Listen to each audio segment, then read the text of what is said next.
calvario para el registro a destiempo de las unidades de las empresas de redes de transporte. Enrique Alfaro, López Obrador y Lomelí. Además, el polémico fideicomiso de Morena, los diálogos de paz y también la amnistía esta noche en controversia que ya inicia.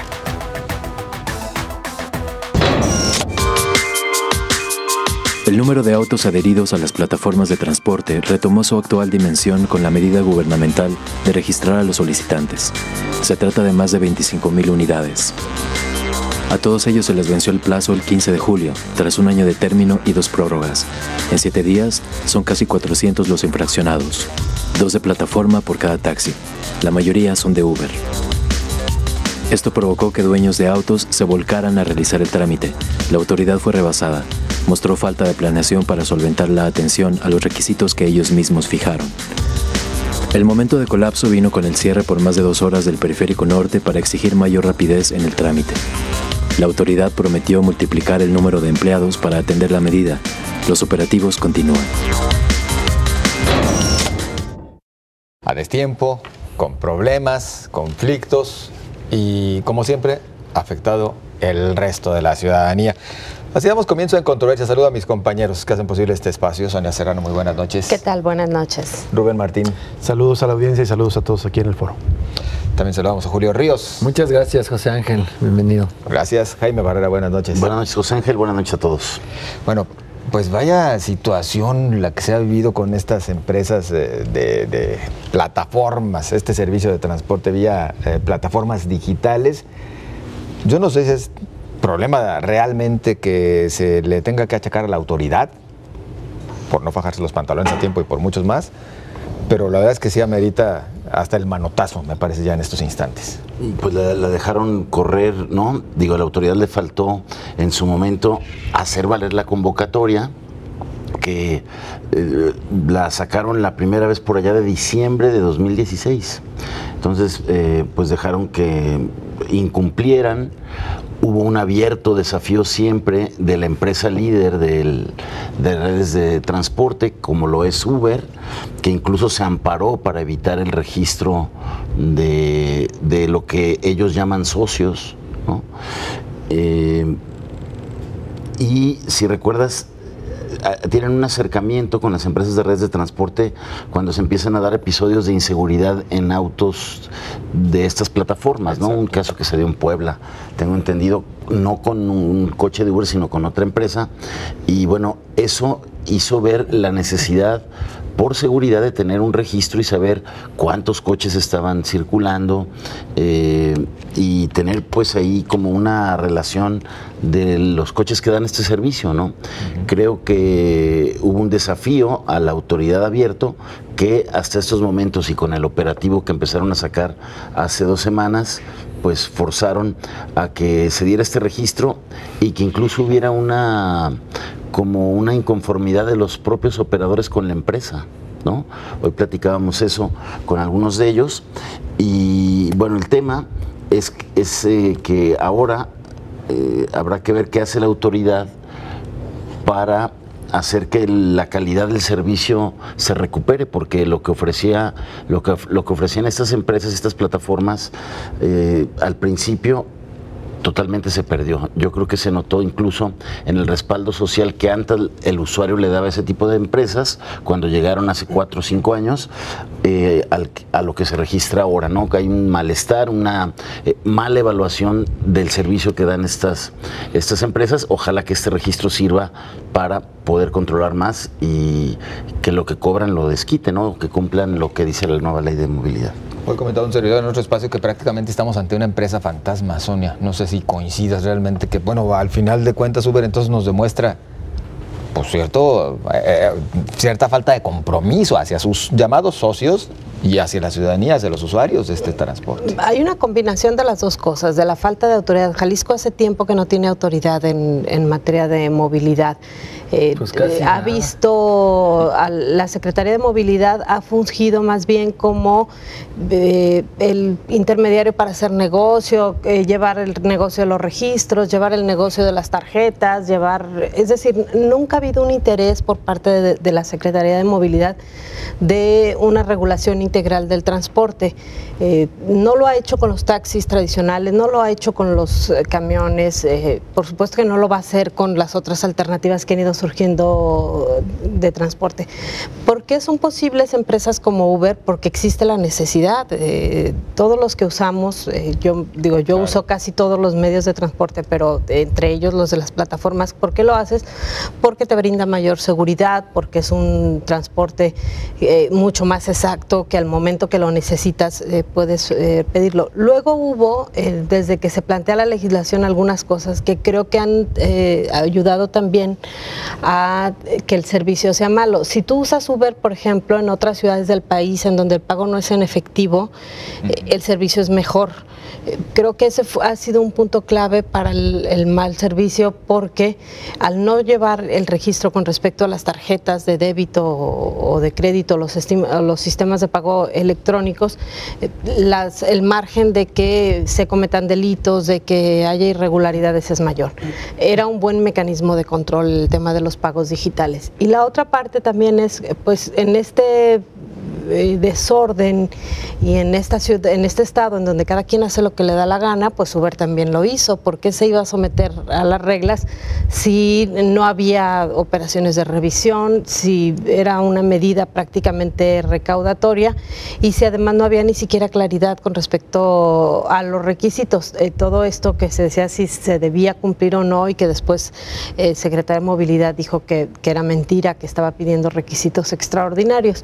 Y además la otra parte es que le está pidiendo a Uber, la Secretaría de Movilidad, más requisitos de los que le pide al transporte tradicional. Entonces todo esto que hace, pues un cochinero. Es obvio que no se ve la salida. Es cierto, hicieron muchos desidia, la empresa propició que los conductores no cumplieran con los plazos que se habían marcado, y bueno, pues la consecuencia es esto que estamos viviendo, además de que pues, no hay ninguna dependencia en el gobierno del estado que cuando haya que hacer un trámite funcione adecuadamente. Pues por supuesto que no iba a funcionar adecuadamente la Secretaría de Movilidad en este caso, ¿no? En otras ciudades del mundo le han dicho no a Uber. ¿Se tendría que llegar hasta esos extremos, Rubén? Yo creo que no, porque tampoco es que el sistema de transporte que existía lo solucionara. Yo que tengo hijos, y algunos a lo mejor en esta mesa comparten esta idea, una de las opciones para tomar Uber fue esa, ¿no? Por ejemplo, claro, que tengo hijos adolescentes o jóvenes, y inicialmente era como el principal argumento para usarla. Pero yo creo que este tema de lo de Uber, en particular el transporte, es un buen ejemplo de lo que ocurre absolutamente en todos los grandes problemas del Estado y en el país. Se administran por parte de los gobiernos, pero no para resolverlos. ¿Desde cuándo nos acordamos que llega un gobernador y dice yo voy a poner orden en el sistema del transporte público? Yo me acuerdo desde Enrique Álvarez del Castillo, algunos a lo mejor no habían nacido aquí, pero y quizás es desde antes, pero solamente en los gobiernos panistas todos lo trataron de hacer. Lo intentó hacer Alberto Cárdenas, Francisco Ramírez Acuña, Emilio González Márquez fue uno de sus temas de bandera importantes, colocó ahí a Diego Monraz como un zar del transporte público y fue un absoluto desastre. Nadie lo ha resuelto, los administran porque así les conviene, les sacan alguna tajada, se convierten en inversionistas o en empresarios del transporte público. Muchos políticos sabemos que se han convertido en negociantes del transporte público en lugar de resolverlo. Ese está un fenómeno, y el mal servicio del transporte público en general que tenemos, el tradicional.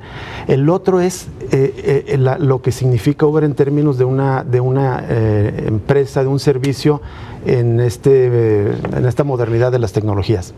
Uber cuando llegó, pues eran cientos de unidades. Me parece que en un año y medio había 6,000 socios, lo que le llaman socios, que es un eufemismo, ¿no? En este momento la propia empresa dice que tiene 33,000, es decir, 5 veces más en apenas 3 o 4 años. Y lo que dice la Secretaría de Movilidad, lo que es obvio, pues mucha gente se inscribe, saca el auto para tratar de tener un ingreso extra. Hay muchos desempleados, solamente en el universo de quienes trabajan en Uber puedes ver un fenómeno también laboral muy importante. Hay muchos desempleados que invierten el dinero que les dan su liquidación en tratar de hacer negocio. Pero creo que hay un gran problema que me parece, la pregunta que así es que si en otros lugares se impide Uber. Es una gran omisión del gobierno de Jalisco y de México no obligar a la empresa que cumpla con sus responsabilidades. Uber imagínense lo que es una empresa mundial que gana todos los días en el mundo por el uso del transporte de vehículos que no son de su propiedad, por empleados que no les paga él, por cada viaje, por cada 100 pesos de Uber, ayer lo decía uno de los socios, 38 pesos se van a la plataforma sin que haga absolutamente nada. En el mundo se acaba de registrar ahora en días pasados, hace menos de un mes, 10,000 millones de viajes en todo el mundo de Uber. Los tipos se han hinchado de dinero, la empresa ya vale 68,000 millones de dólares, es una de las grandes empresas no es exactamente tecnología y transportes como Amazon, que no te vende de manera directa, pero ya se convirtió en la empresa más grande del mundo. Es ese fenómeno y los gobiernos mexicanos tienen temor a enfrentarse a los grandes corporativos, a ponerles orden, y se muestra. Creo que, y ya con esto acabo, una ventaja de lo que ha ocurrido en estos días es que los mismos socios de Uber anunciaron la intención de organizarse para exigirle mejores condiciones a la empresa, y eso me parece una buena noticia que ojalá también se traduzca en un mejor servicio para la gente. Y hablamos de Uber porque ha sido la más notoria, fue la que inició, pero están las otras empresas también que no cantan mal las rancheras, Julio. No cantan mal las rancheras, pero Uber está en la palestra porque es el que se resistió a registrar a los choferes. Exacto. Y que incluso, como comentaba el señor Jaime Barrera, cuando hubo algunos sonados casos de delitos o de abusos, porque hay que recordar que esta plataforma tiene muchas quejas de abuso sexual o de violaciones, y se negaban a dar los datos de los choferes, lo denunció Salvador Caro. Entonces está en la palestra porque son los que se han resistido, y hay otras empresas que incluso tienen el 100% de registrados, empresas más chiquitas, la de Sigo, que sí tiene todos sus autos registrados, Cabify y City Drive van también avanzados, pero también, pues, acuérdense que Cabify tuvo una polémica en Puebla por el caso de esta chica que fue asesinada. Entonces, no son unas blancas palomas las empresas, por lo que comenta bien Rubén Martín, porque llevan este recrudecimiento del sistema neoliberal, es decir, no se quieren someter al Estado, no se quieren someter a ninguna regulación, llegan, se echan primero a la bolsa a toda la gente, la base social, y luego ya después empiezan a repetir los vicios. Me refiero a la empresa, no a los socios, quienes habrá algunos, pero también hay unos que necesitan de trabajar, de comer, y que no encuentran un empleo, sobre todo quienes tienen más de 40 años, que tenían un empleo formal y que los despiden y que no los contratan en ningún lado. Y eso de la economía solidaria también ya se fue como un mito, porque hay empresas registradas que tienen hasta 20 o 30 coches metidas a Uber, y que eso también ha inflado esto. Y lo que pasó en el periférico ayer también fue por la ineptitud de la Secretaría de Movilidad, porque solo había 3 personas atendiendo, estaban los choferes de Uber desde las 6 de la tarde del día anterior, y a veces de las 9 de la noche, y salían hasta las 6 de la tarde del día posterior. Había solo 3 personas atendiéndolos, y yo no digo que esté bien lo que hicieron al cerrar estas calles, pero solo así los atendieron rápido. Llegaron ya 12, 15 personas para empezar a hacer los trámites, si no, de otra forma no se hubiera podido. La Secretaría de Movilidad rebasada. Bueno, tenemos algunos comentarios de ustedes, los dejamos para después de la pausa, no se vayan, continuamos.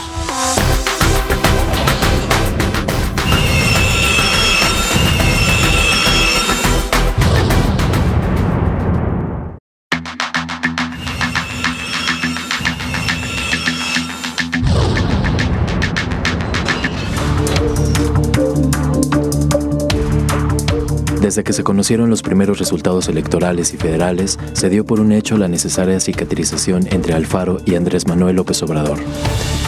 No se conocen acercamientos documentados entre ambos personajes, más bien se aprecia con extrañeza la ausencia de Alfaro en actos públicos. En cambio, el ex candidato al gobierno del estado por Morena, Carlos Lomelí, afirma que las campañas quedaron atrás y espera reconstruir la relación con Enrique Alfaro. Sin embargo, ha sido claro en que llega a ser el coordinador estatal de las 83 delegaciones federales en el estado. Anuncia ruedas de prensa diarias a las 6 de la mañana y especialistas insisten en que ese papel solo lo deja como vicegobernador. Sí vamos a hacer una sombra, ya que venimos a administrar los recursos federales que por décadas se han malversado, dijo Lomelí a Canal 44. Van así las cosas. Operación Cicatriz. la habrá, estarán dispuestos, lo comentamos en unos momentos. Antes, si nos permite, a propósito del tema anterior, Canal 44 lanzó una pregunta en sus redes sociales, el tema del registro de autos Uber. ¿Se les ha ido de las manos a las autoridades de movilidad? ¿Falta de planeación o inesperada la cantidad de registros solicitados? Gracias por participar, Juan José Reyes. Dice, realmente movilidad está desaparecida como dependencia del gobierno, no funciona. El doctor Carlos Lomelí luego comenta en otro tema, entonces, pura corrupción, es lo que dice Juan José Reyes. Muchas gracias por participar con nosotros. Y bueno, aprovechamos para preguntarle también acerca de este otro tema, el de la reconciliación entre Jalisco y el gobierno federal. ¿Quién dará el primer paso? ¿López Obrador, Alfaro, Lomelí? ¿Quién lo irá a dar, Julio?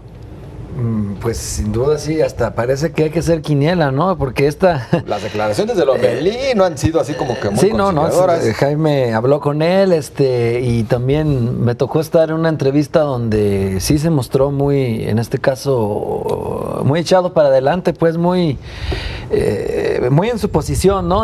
Pues si él quiere buscar a López Obrador, que lo busque, a ver si lo recibe. Fue la frase que él dijo, lapidaria sin duda, pero yo creo que esta fricción entre Enrique Alfaro y Carlos Lomelí no puede prolongarse durante todo el sexenio, porque pues no conviene el desarrollo de Jalisco. Hablaban en la cápsula de un término vicegobernador, no estoy muy de acuerdo en ese término, porque un vicegobernador estaría debajo del gobernador, es decir, le rendiría cuentas, y en este caso no es así, es más bien como el virrey de el nuevo virrey de la Nueva Galicia, ¿verdad? Algo así, o un gobernador paralelo, más bien dicho, ¿no? Un gobernador plurinominal, también podría llamársele, en todo caso, porque va a rivalizar con el titular del Poder Ejecutivo casi hasta con el mismo recurso, porque de acuerdo, si vemos el presupuesto de Jalisco son 108,000 millones de pesos, y el que manejaría este nuevo coordinador estatal de programas de desarrollo de la Presidencia de la República serían como 89,000 millones de pesos, es prácticamente una bolsa similar. Entonces, sin duda, también las 83 delegaciones, que se está viendo cuáles serían fusionadas o cuáles desaparecerían, y que ya habíamos dicho aquí que el modelo debe de cambiar, porque la forma en que se ejerce el recurso federal o lo que hacen estas delegaciones ha dejado mucho que desear. Por ejemplo, vemos el caso de algunos maestros contratados para escuelas del subsistema estatal, pero a través de programas federales que tienen muchas quincenas sin cobrar, por ejemplo, o este caso de lo que veíamos hoy para la emergencia sanitaria, que este dinero ya fue depositado desde abril y que el gobierno estatal no lo libera, jinetea los recursos. Entonces, por eso se decía que este esquema parecía positivo, pero como son los que fueron rivales en la contienda, parece ser que ahí no hay modo de que haya un acuerdo. Yo pienso que si da el primer paso Alfaro, que es el que debería de darlo, debe de ser a través, directamente, hablando con López Obrador. Yo pienso que va a tratar de brincarse a Carlos Lomelí para intentar hablar con el presidente electo. Ahorita hay incertidumbre porque Alfaro no ha regresado de sus vacaciones, y esto es lo que ha aumentado pues esta zozobra, no solo obviamente en el equipo de trabajo cercano, pero también en muchos que analizan, en este caso, la cosa pública. Pero yo creo que va a ser así, Alfaro va a tener que irse directo, y Andrés Manuel tiene que atenderlo, porque Jalisco le dio 1,5 millones de votos, entonces no es poca cosa. ¿No quedará más en el ruido que en las nueces este tema? Quiero decir, me parece uno de los típicos temas de los Juegos de Tronos, ¿no? De palaciegos, así decir, la clase política se va a arreglar, está enemistada. Para empezar, sería su obligación, si realmente quieren responderle a sus gobernados, es decir, a la gente que los votó y que los llevó al poder. Y la pregunta que lanzabas, ya en términos, digamos, hasta, pues no estrictamente técnicos, pero sí políticos, pues sería Alfaro el que tiene que buscarlo, eso no le menor duda. A mí alguien me dijo que ya intentó buscarlo, pero que no le han tomado la llamada. Pero de otro lado, yo lo decía desde la semana pasada, ambos políticos, tanto Andrés Manuel López Obrador como Enrique Alfaro, son extremadamente pragmáticos. Les interesa ante todo quedar bien, arreglarse. A Alfaro le conviene quedar bien con López Obrador, porque necesita de ese presupuesto si quiere hacer un buen gobierno. También lo comenté la vez pasada, se me figuró un poco que es como cuando llegó a Tlajomulco, necesitó de Emilio González Marcos, del presupuesto de Emilio González Márquez, para hacer un buen desempeño. En esta ocasión, en ese sexenio, a pesar de que ya dijo que no va a buscar otra elección y postularse, bueno, también de gente de su equipo dicen que es una mentira, que es una estrategia para, de todas maneras, tratar de hacer un buen desempeño, y si las bases se lo piden, se lanza de candidato dentro de 6 años. Entonces, si eso es realmente lo que quiere, obviamente necesita un buen entendimiento con López Obrador, y yo creo que las circunstancias los obligan a ambos. Sería desastroso que no lo hicieran. Y la otra, yo tampoco estaría tan seguro como quizás dice Julio, que vaya a tener tanto poder los delegados, más que cualquier otro, sí, pero en términos de rivalizar con gobernadores podría ser, y sería un desastre y sería una equivocación del equipo de López Obrador y de los delegados, porque no tienen esa función en un sistema federalista. De otro lado, de todo el presupuesto que se apruebe, los 89,000 millones o más, una buena parte viene etiquetado. Yo no creo que tengan tanto margen de maniobra un delegado para revisarlo, en todo caso para fiscalizarlo, y eso estaría bien. De hecho, ya lanzó una advertencia a la Universidad de Guadalajara de que si quieren seguir teniendo recursos tienen que revisar cómo los están ejerciendo. Vamos a ver si no queda una bravuconada o realmente va a ser una función a un ente autónomo, además. Sí, en todo caso no le correspondería a él, pero en todo caso sí fiscalizar, observar que se esté ejerciendo bien. La auditoría de la superior ya lo hacen. Claro, ya lo sé. En todo caso, y también lo mencionamos la semana pasada, la única ventaja que vería de todo este esquema de los delegados o una oficina central del gobierno federal es quitar el desastre de dispersión y de gastos suntuarios, y es decir, en términos de austeridad, que haya una oficina central del gobierno federal, quizás con una figura de un delegado y quizás comisionados para ciertos temas, para evitar tener estas 83 dependencias federales que estamos teniendo en este momento y que nos cuestan a los contribuyentes. De hacerse efectivo esto de que, a ver, yo voy a administrar 89,000 millones de pesos tan solo el próximo año, como lo dijo Carlos Lomelí, ¿dónde quedarían, por ejemplo, los convenios de coordinación fiscal, Sonia? A ver, yo creo que eso ignora muchísimo cómo funciona el gobierno, y además me parece que esta actitud de partir de ser como el que va a llevar el boicot a cabo no le viene bien ni a Jalisco, creo que no le viene bien a él, porque además los ciudadanos no votaron por él, y además ni siquiera es posible. Coincido con esto que señala Rubén, el mecanismo de transmisión del presupuesto no es una bolsa que le lleguen, ni siquiera llega en un solo momento, claro. Es una bolsa que se va registrando a lo largo del año. Hay incluso recursos que el gobierno del estado prácticamente nomás los recibe y los entrega, ni siquiera el gobierno del estado administra estos recursos, mucho menos las delegaciones. Ya lo hemos dicho, las delegaciones prácticamente no sirven para nada. Son becas. Son pues oficinas donde se hacen algunos trámites, pero el ejercicio y administra el porcentaje de recursos que se administra a través de las delegaciones es mínimo. Casi todo viene ya formalizado para una estructura y un sistema que funciona con base en este pacto federal, y que tiene que ver además con el número de habitantes, el número de programas que están funcionando, los recursos que recauda cada entidad, que también son un factor que se toma en cuenta en la distribución de los recursos. Creo que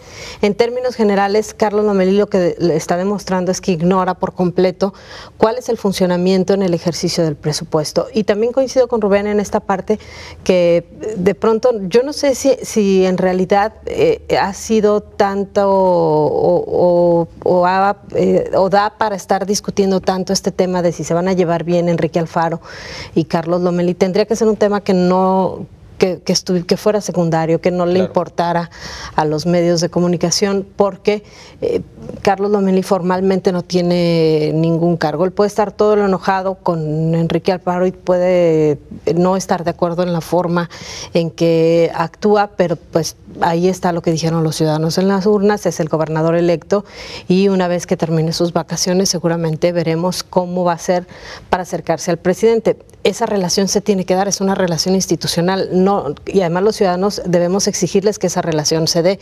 Yo no espero que Enrique Alfaro y López Obrador sean amigos, pero sí que por el bien del Estado tengan una relación institucional. Que se den un beso, como quería el Bronco. Exactamente. Un abrazo.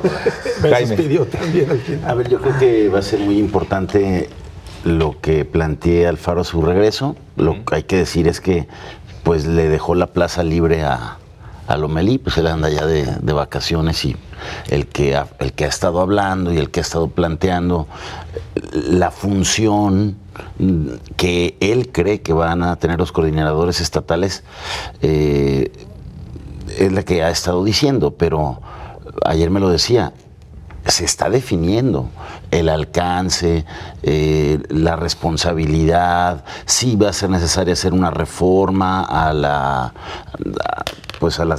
norma, ¿no? Para darle legalidad a este nombramiento de coordinador estatal que no hay ahorita, que no existe. Entonces, bueno, eso está viéndose. Y luego vienen coordinadores en cada distrito.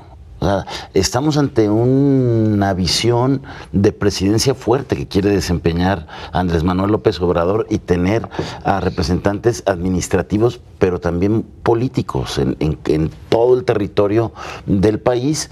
Y yo se lo preguntaba ayer, oye, a ver, justamente lo que se critica es que los coordinadores fueron los contendientes que perdieron la elección. Eso puede generar alguna molestia entre los gobernadores que ganaron. Y yo le decía, se convertirían en una especie de sombra incómoda. Dice, no, es que sí vamos a hacerla. Y vamos a tratar de vigilar todo el recurso federal que llega al Estado, que se aplique bien. Entonces habrá que ver qué recursos... agradecerá a la Auditoría Superior si le van a quitar chamba. Habrá que ver en qué queda. Y lo que yo sí creo que es una buena noticia es que se dé una sacudida y una revisión a las 83 delegaciones de las que no sabemos absolutamente nada, ni qué hacen, ni quién trabaja ahí, ni qué resultados dan. Yo creo que ahí va a haber muchas sorpresas, ¿eh? Hay 18 secretarías y hay 83 delegaciones. Sí, ¿de dónde demonios salen tantas, no? O sea, hay institutos, pero es demasiado. Ahí va a estar bien interesante ver cuántas Suburban sale, cuántos choferes, cuántas bodegas hay con cosas. De comunicación social. Voceros. No, todo. No, casi todo. Y es que lo que quieren también es preocupante, o sea, bueno, no preocupante, lo que quieren es dar el dinero ellos sin intermediación del gobierno estatal. A ver, también no eso no se va a poder, pero es lo que cambio pretenden. De lógica en el tema de toda esta burocracia federal. Exacto. Que nadie había sacudido. Yo creo que eso está bien. Tenemos que ir a la pausa. Continuamos.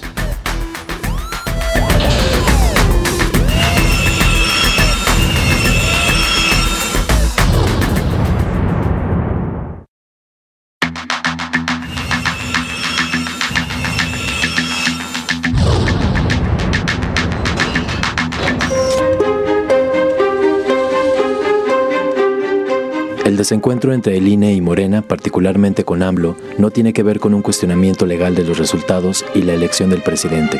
Son caminos distintos.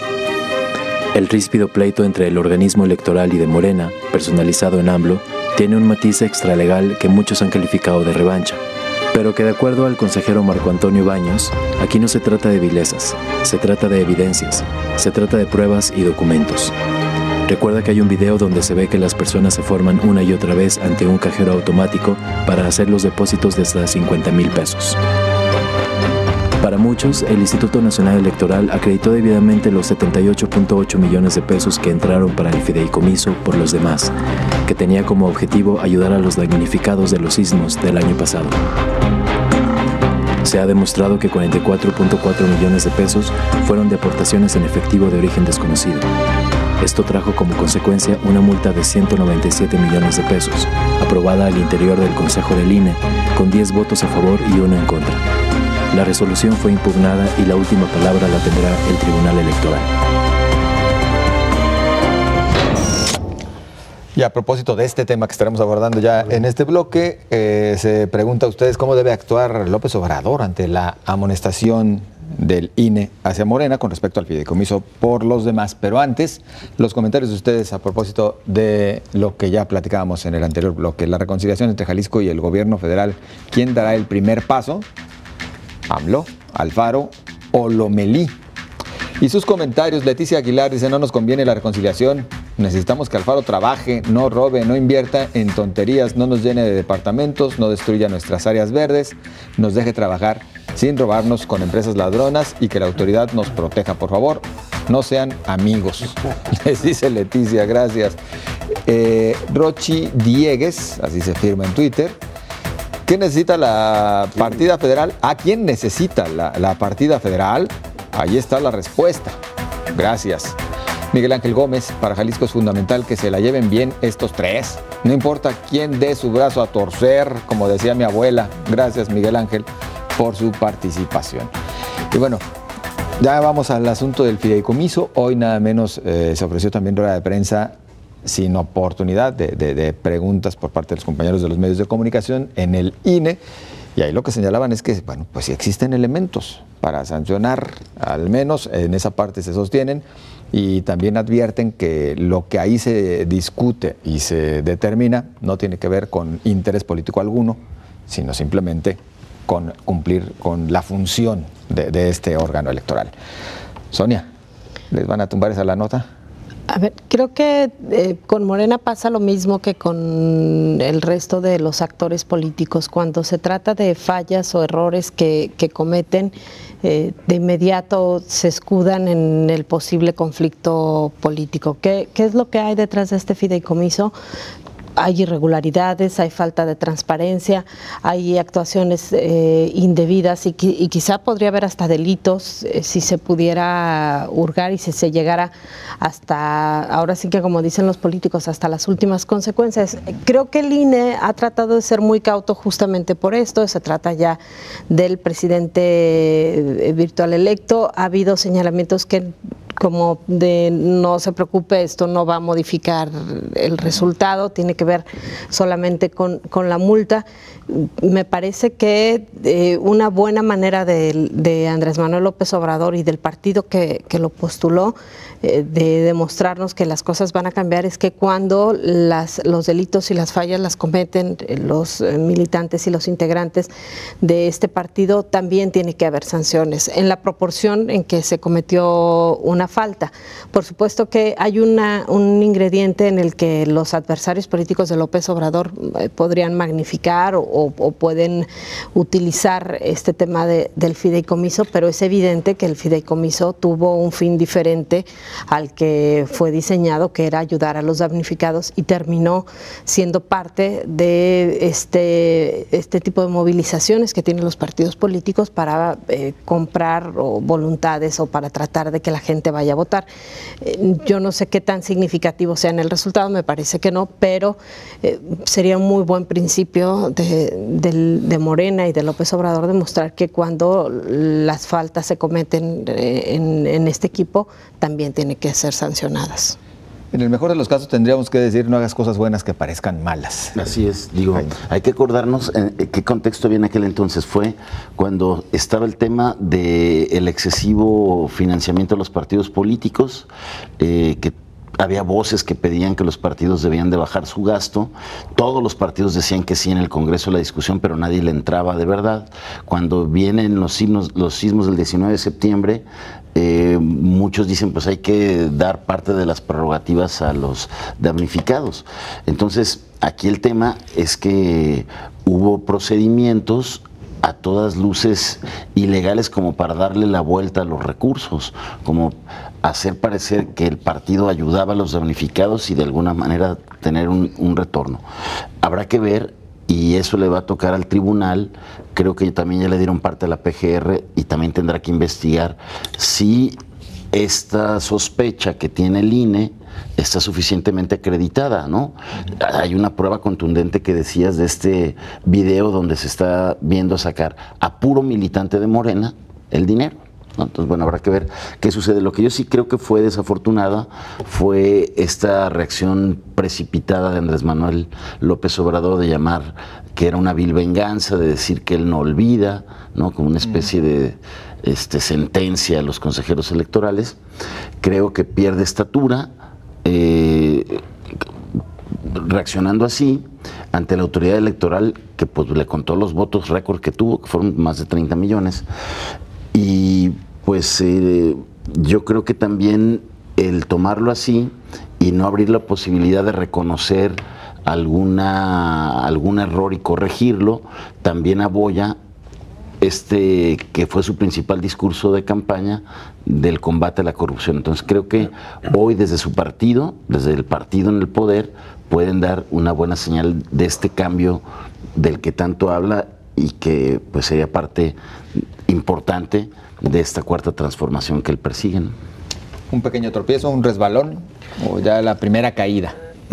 Parece una primera caída, pero es que Andrés Manuel se está exponiendo, por cierto, complementando lo que dice el señor Jaime Barrera, a un desgaste absolutamente innecesario. Esto de salir todos los días a hablar y dar ruedas de prensa todos los días y meterse y subirse a todos los temas, la verdad va a terminar dilapidando el bono democrático con el que cuenta y no es muy conveniente. Quizá cuando fue con Peña y los primeros días con los empresarios, pues era comprensible, había que darle estabilidad al país y tranquilizar el asunto, pero ya después el hecho de que esté saliendo todos los días como si fuera todavía candidato opositor, creo que no es lo que le conviene. Ahora, también se ha comparado esto con otros casos similares, pero no iguales, que hay que identificar, porque por ejemplo el Pemex Gate, el Amigos de Fox o lo de Monex, son cosas similares pero distintas. Es decir, en Pemex Gate pues fue el desvío de dinero del sindicato a una campaña. En Amigos de Fox fue triangulación de recursos privados a la campaña y obviamente excediendo topes, y en Monex era desviar dinero del financiamiento para la campaña para entregarlo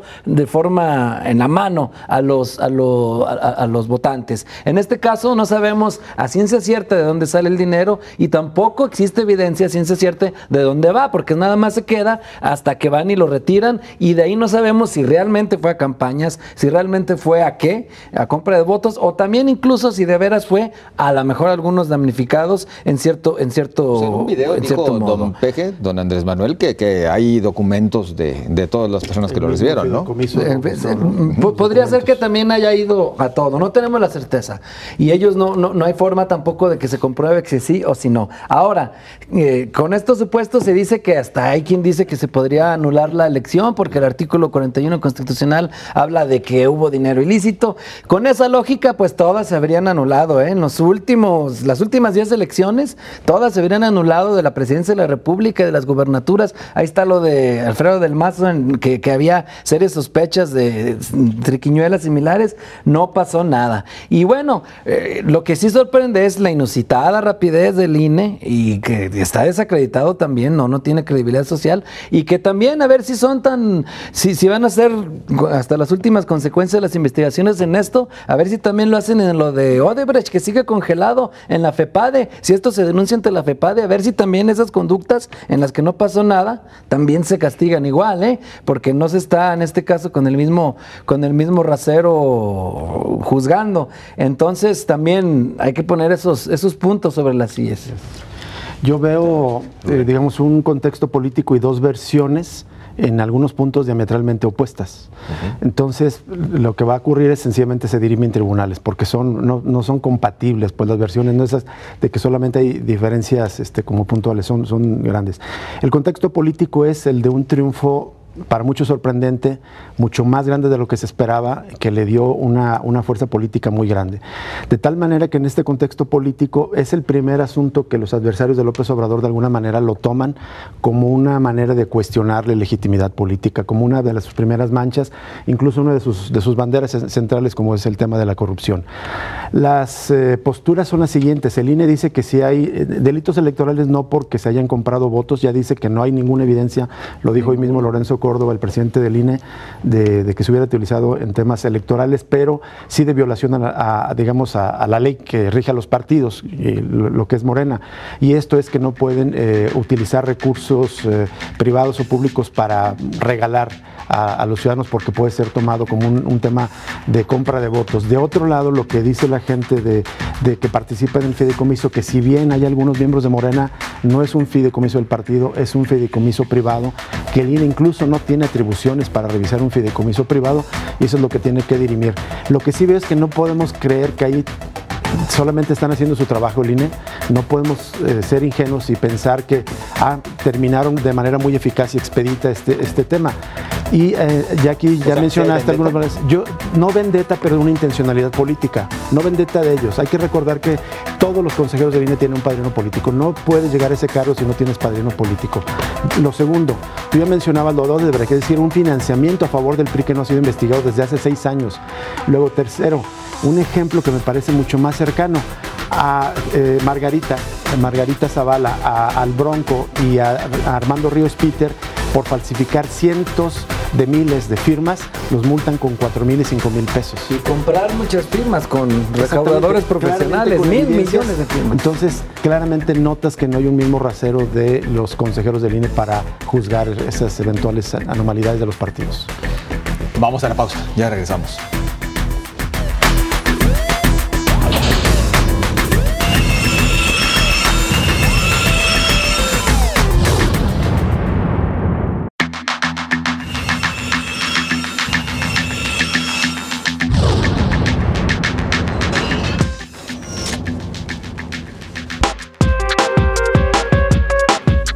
Una parte fundamental de la campaña de Andrés Manuel López Obrador ha sido el ofrecimiento de paz a través de todos los caminos posibles, aunque en el imaginario electoral no quedó claro cómo se realizaría. La futura ministra de Gobernación ha dicho que la estrategia de pacificación incluye una revisión a fondo de las penas e incluso de la despenalización de las drogas. Esas premisas corresponden al discurso de la búsqueda de una pacificación usando todos los caminos. Sin embargo, tuvo el primer tropiezo. La coordinadora del proceso de pacificación del próximo gobierno, Loretta Ortiz, aseveró que el Papa participaría de manera virtual en los foros que se celebrarán en agosto próximo, en los que se analizará la propuesta de ofrecer amnistía a los criminales para acabar con la violencia. No obstante, el Vaticano desmintió al día siguiente la información. La noticia de que el Santo Padre participará en esta conferencia no tiene fundamento, dijo a EFE el portavoz del Vaticano, el periodista Greg Burke.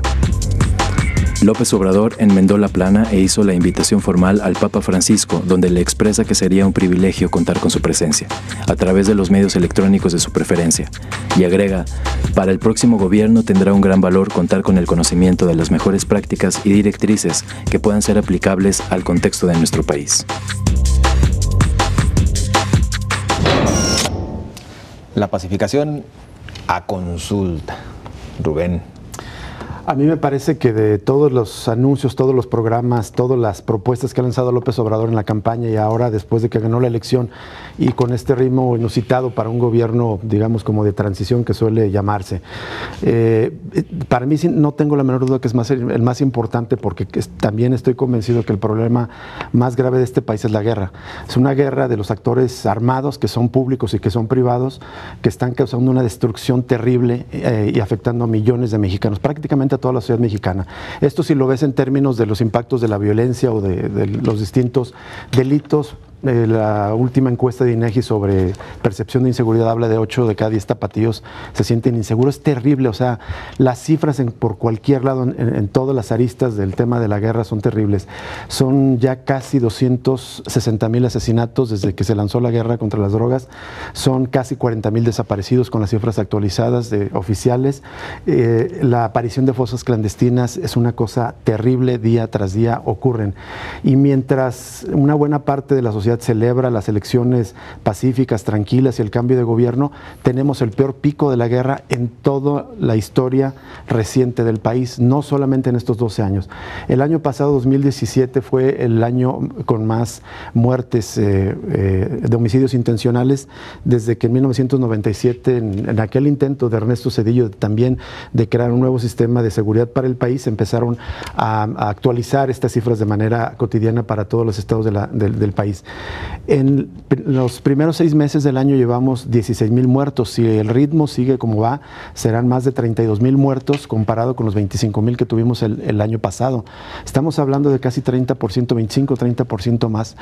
Y ni Jalisco ni Guadalajara escapamos a este fenómeno. Entonces, aquella estrategia equivocada que tenía un intento de legitimación política de Felipe Calderón de sacar el ejército a las calles, supuestamente para pacificar pacificar y retomar el control territorial, sabemos que ha sido un fracaso, sabemos que además no es una estrategia solamente mexicana, es decir, del Estado mexicano, sino transnacional, que sirve a los intereses políticos, geopolíticos de Estados Unidos también, y que eso debe de cambiarse. Enrique Peña Nieto no lo hizo, y los primeros anuncios que está haciendo López Obrador, lo que al menos hacen es cambiar ya desde el mismo discurso el planteamiento de cómo debe enfrentarse. Hablan de pacificación, hablan de regresar a los militares a los cuarteles, aunque falta un compromiso claro en contra de la Ley de Seguridad Interior, y una de las aristas más importantes para pacificar el país es que se tiene que quitar, se tiene que penalizar el combate al narcotráfico, considerándolo como un asunto de salud en lugar de un asunto criminal,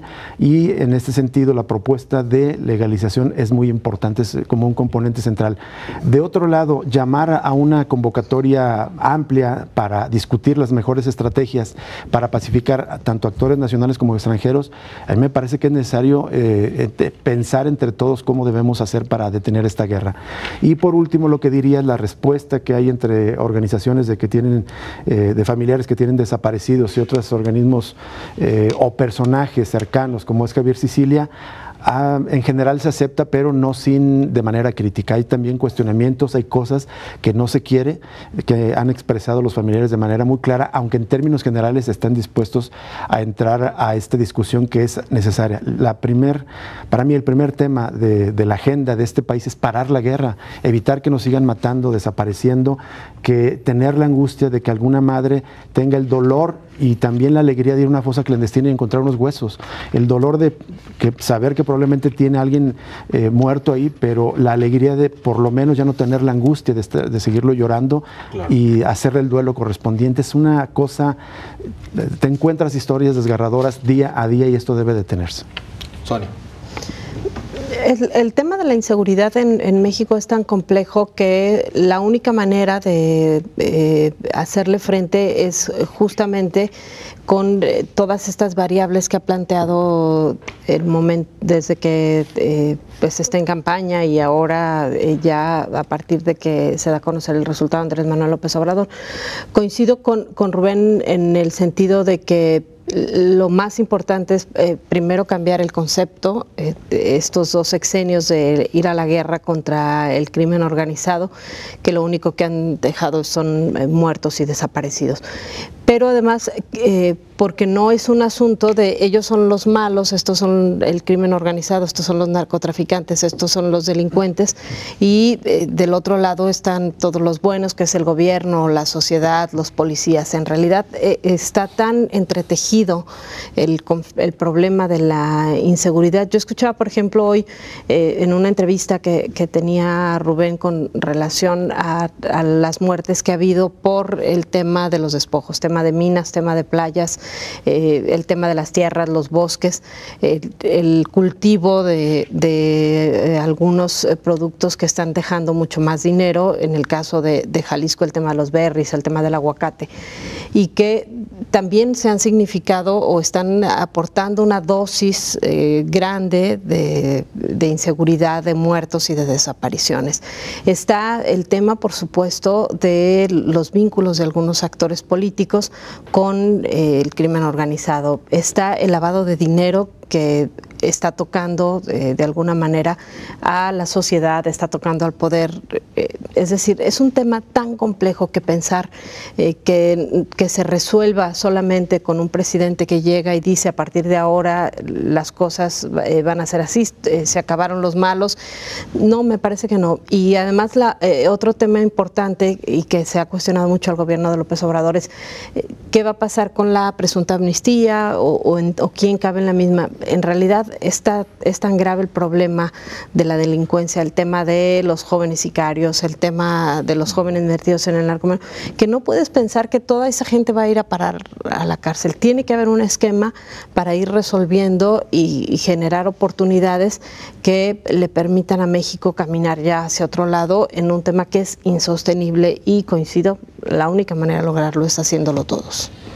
Hablan del regreso de las milicias ya, pero también se habla de que no será de la noche a la mañana. Hablan de por lo menos 3 años para que se pueda lograr el que ya regresen a sus cuarteles. Sí, eso lo dijo Alfonso Durazo, que va a ser paulatino. A ver, creo que coincido en el punto de que la seguridad es la gran prioridad de este país. Son los dos más grandes fracasos de los dos últimos gobiernos. Tanto Felipe Calderón lo prometió, la gran bandera de Enrique Peña Nieto fue pacificar ese país que encontró hace 6 años en una gran crisis de seguridad, y no solo no lo resolvió, sino se le empeoró. Hoy estamos ante el mayor número de muertes que tienen que ver con el mercado de drogas, que si le sumas los otros de homicidios del fuero común y todo eso, pues se sube a las cifras que ya mencionaba Rubén. Pero en este momento hay un promedio, hay un cálculo del semáforo delictivo que se da a conocer hoy, donde se puede contar ya en 60 muertos diarios la violencia que genera todas las disputas de la delincuencia organizada, que ha crecido en estos últimos 12 años, ha multiplicado de manera exponencial tanto su poder de fuego como su poder corruptor. Es decir, con todas estas sumas extraordinarias que ganan, no solamente ya por el trasiego de drogas, sino por la manera en que han diversificado sus actividades delictivas, con el robo de gasolina, con el cobro de cuotas, con las desapariciones, en fin. Eso no solamente ha penetrado ya policías y autoridades, sino han desarrollado una amplia base social que hace muy compleja la solución del problema. Y creo que más allá de este tropiezo que tuvieron con el hecho de que venía el Papa y que los desmintió el propio Vaticano, sí creo que es un intento de explorar caminos nuevos que se resistieron en este sexenio, pese a que el propio presidente priista mandó una iniciativa para que se discutiera el tema de la despenalización de las drogas, al que hoy le están entrando con mucha más decisión los colaboradores de Andrés Manuel López Obrador. A mí lo que más me llama la atención es esta posibilidad, por ejemplo, de hablar en concreto del tema de la amapola, nacionalizar el tema e incluso vender a las grandes farmacéuticas. Creo que por ahí pueden encontrarse algunas alternativas. Y seguramente, Julio, coincides con los compañeros porque nos vamos. Caray, ya. Bueno, varios puntos, ya no alcanzamos a... Pues si en 10 segundos te alcanza. No, ya no. Bueno, nada más recordar primero, para desaparición y desaparición forzada no se puede hacer amnistía, lo prohíbe la ley de víctimas. Segundo, también hay diferentes tipos de amnistías, que es distinto al perdón. Más bien es reconocer, que la sociedad reconozca que quien está en la cárcel nunca debió haber estado. Es decir, al llegar a un consenso de lo que ya no debe de ser delito, como ocurrió por ejemplo en Irak con el delito de la blasfemia, pero ya no alcanza el tiempo, y para eso es estos consensos, para eso es la importancia de estos foros, para llegar a ese tipo de acuerdos. Nos quedamos con muchos puntos en la mesa, pero bueno. En las redes sociales nos las compartirá Julio, seguramente. Esperemos ahí grabar algo al menos. Compañeros muy amables. Gracias, buenas noches. Pásela bien.